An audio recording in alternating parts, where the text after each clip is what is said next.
They have some of your high school gear on display over there in the Hall of Fame right now. What are some of your best memories from your early days, your high school days? High school days, I played nose guard. I remember blocking kicks. I remember playing in games where guys were bigger than me. And I love playing nose guard. And I think some of what I did in high school, it certainly helped me out later.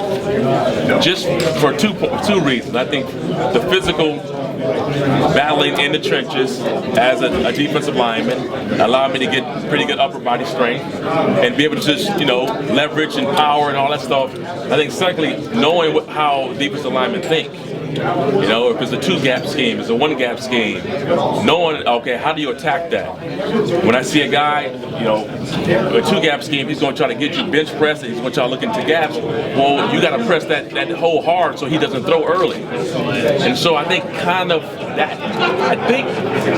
that helped me out when I was a running back, knowing how those guys would pursue and how they did the gaps. And then I played fullback too. So when I went to Denver, a lot of what I played was I did a lot of run blocking, and that's one of my most proudest accomplishments for me was learning how to block or being a blocker. And so I took great pride in blocking. About this, okay, we're gonna throw a run play in. Let's just get it back and just try to run. It ain't gonna work.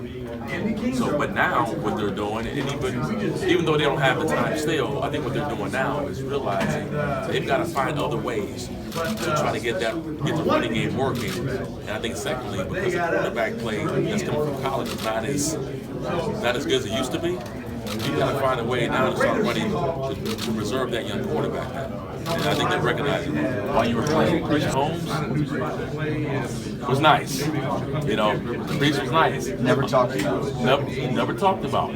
But the injuries to him, same as myself, shortened his career. But you look at the numbers. I think they're comparable to mine. Not necessarily the postseason numbers, but his regular season numbers are awesome. So yeah, I certainly hope so. I like Priest. I root for him. Hopefully one day he'll be wearing that jacket too. Is there something to be said for an exclusive club? Everybody can't get in, right? And the numbers are there. And each year, you got 7 people in this class this year, and we're still talking about, hey, it took so-and-so this long. What about the exclusivity of the Hall of Fame and the standard that needs to be applied when it comes to selecting people? Well, that's what makes it special, because everybody can't get in. But when you're on the other side, you're like, can they just open up the floodgates and just uncork that clog? And then once that clog gets released, then they can start to buckle down a little bit. Because I was hoping that would be the case before I went in. So now you're like, maybe they should slow it down a little bit now. Slow it down. Well deserved.